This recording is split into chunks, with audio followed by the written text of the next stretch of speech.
First of all, ako si Commissioner Jonel Baculi. Ako po ang Commissioner ng Juniors 18 and Under Philippine Chinian Athletic Association.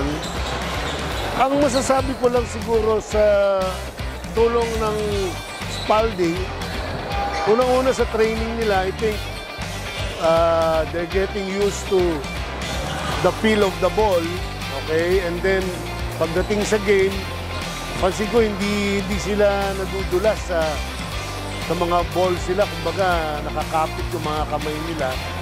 Siguro sa texture na rin ng bola. So, tingin ko yun ang naitulong ng Spalding sa tournament. Don't forget to like and share #TatakSpalding.